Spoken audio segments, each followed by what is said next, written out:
Mobile Suit Gundam is one of the most popular animes ever created. It has had a long and lasting influence on both the military and mecha genre of anime.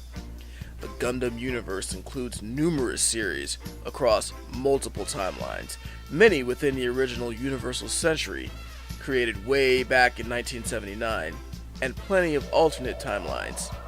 Some great, some not.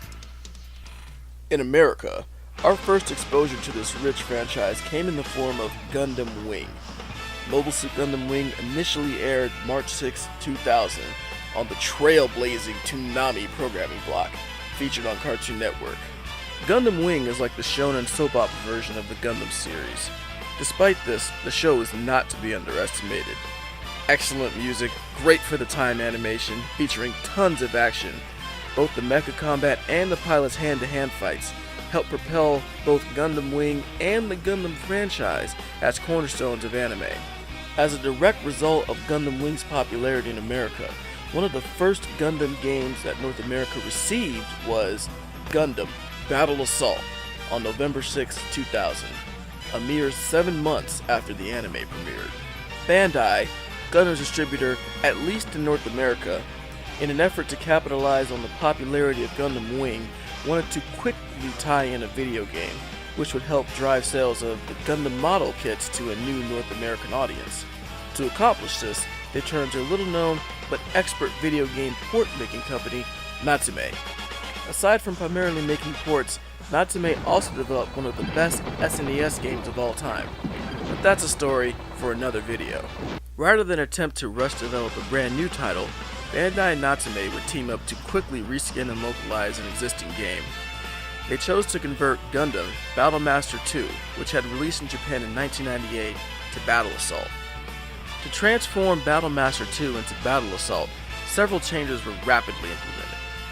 The original story, which was set in Universal Century timeline, was scrapped, and Hiroyui, Gundam Wing's main protagonist, was added.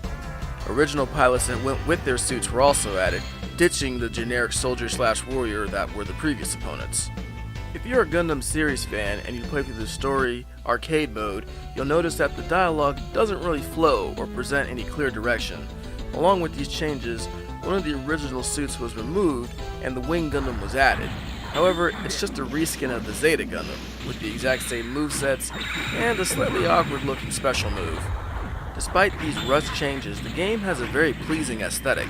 The sprites are large, detailed, and do an amazing job representing the suits. Damage shows up on the suits when they are repeatedly hit in the same location, and the overall presentation of the actual combat looks good. Attacks are flashy and give a sense of power to the player. Additionally, the sound effects with the narrator calling out the attacks work surprisingly well together. You'd think that you'd get tired of it, but it's just enough to keep the player engaged in the action. The only part of the overall presentation that's not as well done is the rushed out story, which tells everything through still images. Somehow, despite the fact that this is the norm in games like Street Fighter, it just doesn't work out as well here. Overall, the arcade mode is fairly short. There's a decent variety of suits to choose from, a few optional unlockable suits like the original RX-78, mobile armors, and even Shiro Amada's ball. While I would by no means call this a revolutionary fighting game, or even a must-have PlayStation title, if you're a Gundam fan looking for a casual game to pick up and have fun, give this one a shot. The graphics and sound alone make it worth it. I hope you enjoyed that brief look back on this PS1 classic. Thanks so much for watching, and we will return with more Gundam playthroughs and game reviews soon. Catch more on YouTube at Gpowtlaw, and we will see you next time. See ya, fellas.